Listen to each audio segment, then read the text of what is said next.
So welcome back. This is episode 144. In this week's episode, I'm joined by Brie Williams. And Brie is here to help talk to us about how women can build a better relationship with money. And Brie works with Spider Exchange Traded Funds. Welcome, Brie. Thank you for having me. It's a pleasure to be here. Yeah, I'm excited to tackle this episode. So just tell me a little bit about yourself, what you do with Spider Funds. Sure. So my role is a bit unique in the space. I lead a team of practice management consultants. Essentially what that is, they're specialists designed to work hand in hand with financial advisors like you, Ryan, in helping you develop your business so it can grow and thrive in a fast changing market. On top of that, we also support education opportunities like the conversation today. So we can connect with individual investors that are looking for more information on how to own their worth. Sure. Yeah. And as we were setting this up, we were exchanging a few emails. You were asking me, maybe we should talk about like your first memories of money, which I thought was interesting because we all have these memories. Like for me, I guess my first memories of money would be like birthdays, holidays, getting some checks, getting some money, and maybe putting that into like a piggy bank or something. Right. That was like some of my first memories. So, tell me about like, why does that matter? Like, how could that impact somebody as far as their, long-term relationship with money? Sure. So, we experience money at a very early age. And, like your examples about the piggy bank with money coming in through birthdays or other gifts, very true. I had a piggy bank as well. And I remember setting aside for specific purchases. And I think about Sure. the allowance that I earned as a child, because I think that counts Yeah. too. The one that, when you consider a memory, because it is an emotion and it influences, how we make choices to this very day. There's one in particular that kind of sticks in my head when I think about getting off to the right start when using money. And that was when I was getting out of high school and getting ready to go to college. And my mom at the time was very focused on helping me secure a credit card. And her objective was so I could start building a credit history in my own name. At that time, I insisted, hey, I don't need this. I don't want this. Because I was thinking like, I don't want Sure. anything to get me in trouble. The temptation might be. Yeah, probably a good idea. Good thought. But she had persisted. And it was like, Brie, you're going to need this track record before you know it. So let's follow through on this. We got your back. And, the intention at the time, which I didn't realize, was a much bigger deal for her because she was enabling me to not only build my own financial credit, but my financial independence. And when you think about a credit card, which is a very modern product, that really represents a lot of change for individuals, particularly women, over the last few decades, from access to all things financial to credit use. We just look back, less than 50 years ago, 1974, you had the Fair Credit Opportunity Act, which was passed into law at that time, which made it illegal for a financial institution to discriminate its applicants based off of religion, race, one's national origin, and or gender. So when I think back to why this was so important for my mom, when she left home, which was for her first job, she left North Attleboro, Massachusetts, moved to Dallas, Texas. She had a job with American Airlines. This was in the mid 1960s. She was not in a position to independently obtain a credit card, even though she was making income on her own. So that just seems absurd, right? Yeah, I actually heard about that recently. I had no idea that even existed. So I think, like you said, prior to 1974, it was hard for a lot of women to get a credit card. I don't even know, could they even have their own bank accounts, or were they supposed to have it jointly with their husband or another man? Joint was the trend based off of what Yeah. they could do as an institution before 1974. So that could have been a spouse, a parent in that case. But Sure. just Yeah. think about how difficult it is if you're off on your own, earning a living, to not have access to credit. That Sure. makes it harder for you to really stay on your 2 feet and have a healthy relationship with money. Now, you also ask the question, like, why does this matter? Does it shape us moving forward?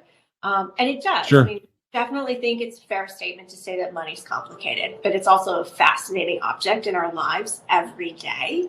And our very first strokes of knowledge and experience with money tend to be with our parents. So if you think back, you might remember some arguments about money being tight, perhaps, or someone in the household encouraging you, hey, you need to put away some money for a rainy day.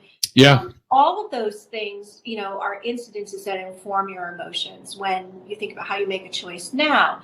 And what's interesting is the stronger the emotion, the more likely that memory is to be a very vivid one in your head. So the college one for me sticks out because it was such a strong memory for me. It was a positive, not a negative memory, but I remember arguing with her over whether it was the right thing to do. She was persistent. So, it was a big discussion for us. And when I think back to just some behavioral economic considerations, the way we react to headlines in the news is no different. So behavioral economists show us that when we experience a loss, we tend to remember that more vividly than when we experience a gain. So you can start to see Sure. how external factors, as well as your experience with finances and money, really can impact you, big or small, in terms of your future and your decision making. Yeah, I guess it depends like when you grew up, right? I mean, this is a while ago, but people of the Great Depression, children of the Great Depression, maybe went through a lot more and were maybe more frugal going forward because they didn't have a lot, right? Versus if you grew up during a booming time where money was everywhere, people are doing well, maybe then you're more of a spender because you didn't have to worry about saving as much because the money was always there. Interesting how that could impact you, and whether that's like more you're born that way, right? You have certain traits, or it's more like your environment like shapes you into having these beliefs, or not even beliefs, but maybe philosophy on how you manage things. Absolutely. And I think that's why, it's good to let children experience some small money lessons so they learn from both positive and negative experiences with money. So you don't, experience a money mistake in a large way once you're an adult. You have had those Sure. Yeah. to be fun little exercises. So like you go to the grocery store with $35 to prepare ingredients for dinner. You may not like the choices the child makes to make that budget Sure. fit, but it's an opportunity for them to consider some trade-offs in a very safe space. So, down the road, if Yeah. once they have a credit card, they're a little more responsible with, okay, it's virtual money, but it's actually coming due at the end of the month and you need the cash to pay that off. Sure. Yeah, I like that. I mean, I've also heard of using like, you can get a secured credit card, right? Where the limit and it's backed by, you put a deposit, right? $500 and they can't go above that so that they don't charge $5,000 and then they or you have to pay it back, right? So, Exactly. Yeah. Guardrails can be a good thing.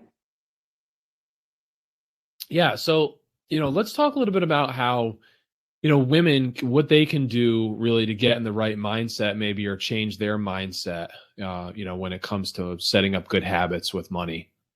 Sure. So I think a really fun science-based fact is that it turns out we're not as productive as we think we are when our goals that we put forward for ourselves are really too big. It overstimulates the brain and you can't deal with it as rationally. And that's true of both genders. But when you take the Like opportunity multitasking. Yeah. My wife tells me she can multitask, but I can't. Yeah, pretty much. I think that's a skill men should be working on, definitely. Okay. Overstimulated, clearly, with how much you have going on. But you have to help solve that, both monetarily and your ability to juggle a lot of different things, is like one thing at a time. So be specific and have a smaller problem to tackle so you can actually get it done, because you're going to achieve it if it's a more realistic goal. Or you break a bigger goal down into what I would call digestible bites. And that's another way of saying small win. And small wins are motivating, and small wins are really a reflection of our best work because we're actually getting stuff done, as opposed to the loftier goal of, 30 years from now, I want to retire, and have X amount of money. That may be a very realistic goal, but there's actually smaller pieces to the roadmap that you have to be tackling one at a time in order to make that realistic. So you take that bigger goal. Could be paying down student debt would be another example. If you have student loans, pay those down. But you break it into a bigger task, because for most students, that's a pretty big nut these days. So how do you make If you've got that $100,000, realistic? that's pretty. How do you pay that off, right? It's Yeah, yeah, overwhelming. And it was probably a little anxiety driven just to take down the loan in the first place. So you want to sure. be productive. And I use myself an example here. Is thankfully my student loan for grad school was not that big when I went through school, but it was big enough that I set a 3-year plan on how I was going to pay it down. Okay. And where small wins come into place is, because I had the plan for debt reduction, I felt better about it. So my stress levels went down. It felt a little painless because I had a plan in place. Also, I saw opportunities to celebrate the milestones along the way. So I started really, really tiny so I would stay motivated. So 1 month into my pay down plan, I was still on track. I know that seems hyper short, but you know what? It starts with Sure. that. And then, you Yeah. go a little bigger. 6 months in, I'm still on track. Hey, now I have 3 loans. 1 out of 3 is now paid in full. Fantastic. So you give power to the small win by celebrating, because you have the ability to achieve it and recognize that as a milestone. Motivates you, gives you confidence that you can still keep doing it, and you can possibly challenge yourself to do a little more. So as I got towards the back end of the loan payment plan, I started to raise the bar. Could I pay a little bit more than the premium or the minimum that was due? And being able to do Sure. that, Yeah. that was worth celebrating, because that was even more progress towards my goal. So they're very tangible. I like checklists because I can check it off, gets done. And I think about the running to-do list of stuff I have, whether it's a payment plan for a loan or more my general money to-do list for the household. I have the motivation and the ability to keep progressing because it's not weighing on my mind. It's not causing me to be Sure. as anxious, because I feel like my arms are wrapped around it and I've got this mental mood of motivation, which goes a long way to one's mindset for how to tackle with money issues, be them positive ones or challenging ones. Yeah, I would agree. So, probably one of the priorities would be to knock out high interest debt. So whether that be credit card debt, student loan debt, coming up with a plan to knock that out, because that's really going to be detrimental to your long-term financial success if you're paying this high interest, right? Because once you get that knocked out, it's going to free up more money that you could be allocating towards these other goals. If it's saving for retirement, or maybe it's a shorter term goal of saving for a first home purchase or college, right? There's other things you could be saving for as well. Absolutely. I mean, that prioritization of who gets paid first out of your commitments, and the things the aspirational opportunities you want as well. It's important to take down those high interest rates so you can focus on the ones that actually can grow your progression of wealth. Sure. Yeah. Yeah. I mean, if you're paying an interest rate of 10% or higher, I mean, as much as we'd like to think we can invest our money and make that, probably not a high probability, right, over normal markets. Right. So definitely look to knock that out. Absolutely. So is there like a rule of thumb, like for women, like at different stages, like how much money should they try to be saving? So, I think that's a tough question to answer, because the response is going to be, it depends. It's a highly unique answer for each person, because we are individuals and there are different points on the financial journey. But, broadly speaking, if you're talking about, say, retirement as a savings goal, as well as other longer term financial goals, the earlier you get started, the better off you will be, because your money is going to be working for you sooner. So how you save, though, is going to be contingent on what you're bringing in, so what you're earning, how you spend your money today, and what's your time horizon, or more clearly, where are you on this living well, living long journey? And that includes, having some focus on what is it you want to achieve? What are those goals? Your why or your purpose? Kind of defining that for you, and it can be multiple whys, not just the what.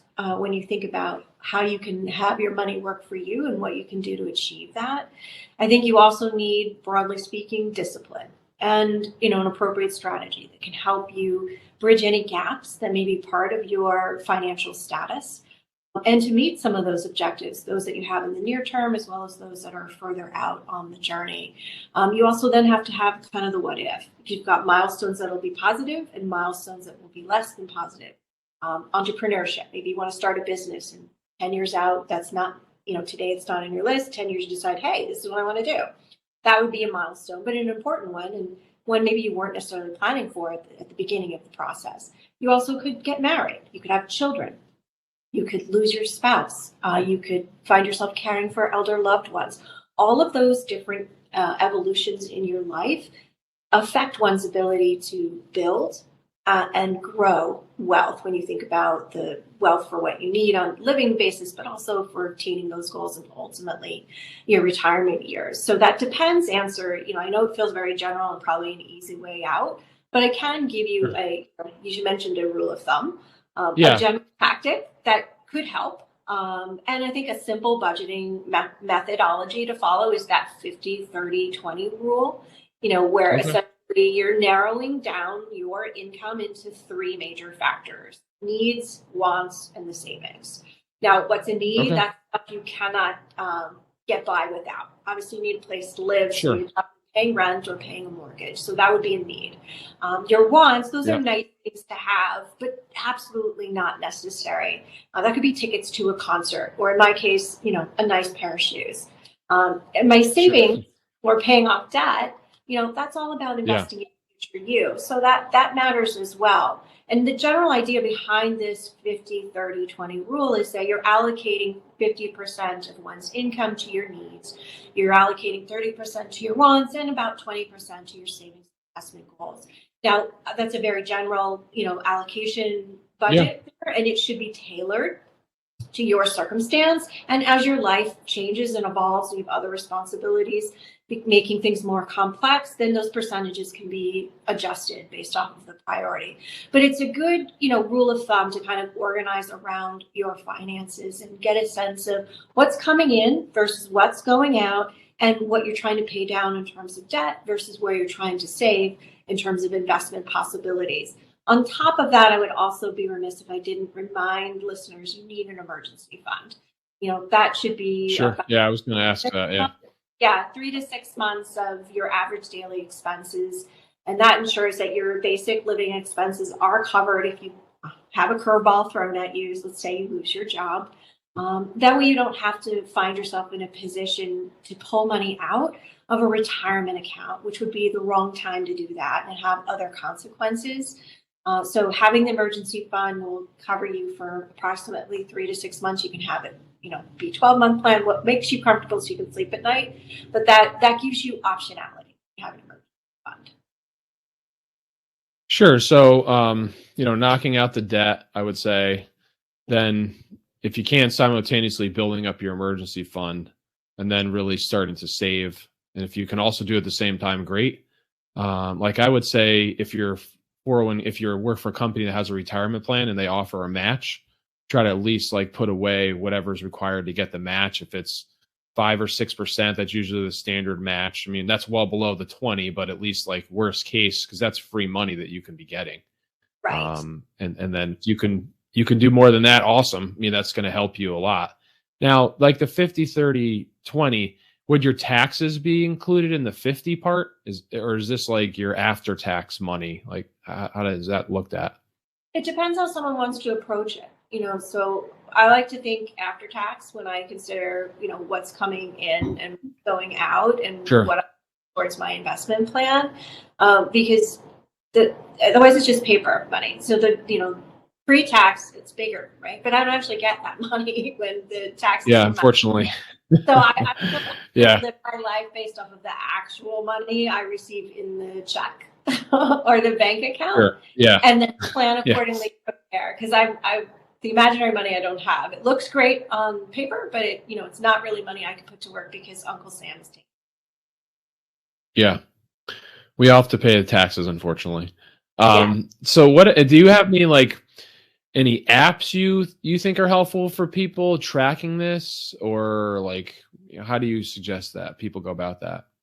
I think you have to lean into how you like to organize and what motivates you for staying engaged. if you are, technology driven and you like apps and you feel they're secure for the ones you're choosing to engage with, it can be, Sure. a very visual way to immediately have a handle on, where did I spend my money this? So you could use the feature that's available with most credit cards companies where they show you the pie chart of the percentages of where you spent through that card. And so that's another way just to kind of keep your good handle on like where is your money going, because it's mindfulness.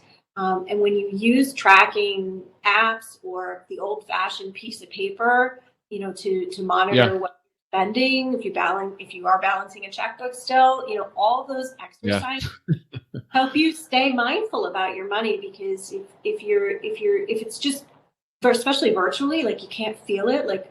I remember way back in high school when I was, just with my little part-time job, cash I had in my wallet was it. And when that was over, I was done Friday night. Got to go back to work. Exactly. Yeah. So, I think for some people you need to feel the cash. For other people, they need to see it. And for, then it's not about making yourself feel bad, but it's being mindful. So I think any tool you can use to help yourself is a good one. The other one that's not a tool that I would encourage is money conversations. When you talk about money, you normalize money. And, it's not about causing shame or feeling embarrassed. No one is perfect. But if we can learn from our experiences and share that with others, and make it a comfortable conversation, then you can work through challenges, small and big, and make sure you're learning from those mistakes along the way, and can improve your financial outcomes or your relationship with money more broadly as you continue on the journey. So is that, you need like a trusted friend or maybe a parent, if you have that relationship, to be able to have these money conversations, right? You do. So if you just think about money at the home, going back to how we started this discussion to begin with about, money memories, it still is rather taboo culturally to talk about money at the table. And there's even some gender line stereotypes where, as a woman, it's not ladylike to talk about money. Just bust all those myths, because if you're inclusive and you're discussing something as important as money, then normalizing it with parents, children, people that are in your trust network, definitely if you're working with a financial professional, you have to be able to talk about it. Then you're kind of getting out of your own way, and you're allowing yourself to really work through pros and cons. And you're gaining some input. You need to remember, though, that the white noise around you is not necessarily tailored to your plan or your situation, but you're gaining some input that can help you think about, that might be an option for me. Let me explore that. Or you were so anxious about something that you thought was going to be a very big money mistake, and it turns out it wasn't as large. So rather than keep that in, you kind of talk through that. So I think inclusion is important. You don't, if you're talking about with money with children, it's not about telling them what's on your balance sheet, but it's really just getting comfortable, with some fun table conversations. You can make it even a game. You find $10 on the street. What do you do? Sure.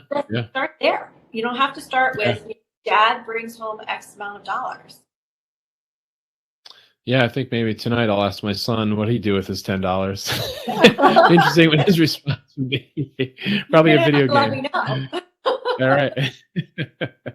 I like that. I mean, I agree. I think culturally, a lot of people, it seems in the US, we talk about our health, but money is one of these things we don't really talk about. So breaking down that is very helpful, because everyone has different knowledge levels. And if you can increase your knowledge level through talking with other people, it's definitely going to help.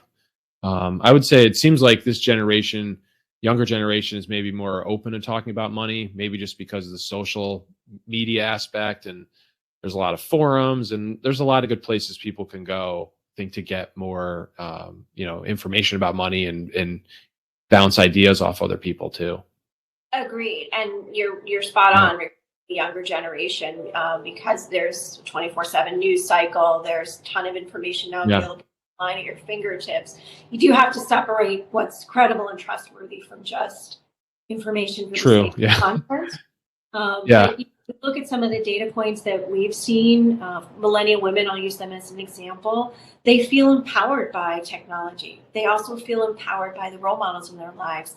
So that to me says mom and dad are talking about money at home. So that inclusivity, starts at home. And so when they're going out independently, they're not changing the fact that, oh, this is close to the vest and not talking about it. It's me, myself, and I. They feel they have a team, a trusted team, to help them navigate. Yeah, that's great. Yeah, I mean, as we wrap up here, any additional tips or thoughts you have? What women can do to really just make the most of their money? Sure. So, I think when it comes to finance, I want to first recognize that women have really come a long way and they're owning it. That's not to say there's not challenges or gaps in the marketplace, but it's really some of the nuances is the fundamental differences in the journey to the bottom line. So women often find themselves, stepping in and out of the workforce to be a caregiver, raise children, Sure. loved ones in the and that disruption then changes the trajectory of how much income you have to work with throughout your lifetime, because you have gaps now in your employment record, whether they're intentional or not. And then when you have less income, you have less money to put to work towards investing. So you can see how the gap starts to be a factor. So I do want to recognize the fact that we've come a long way.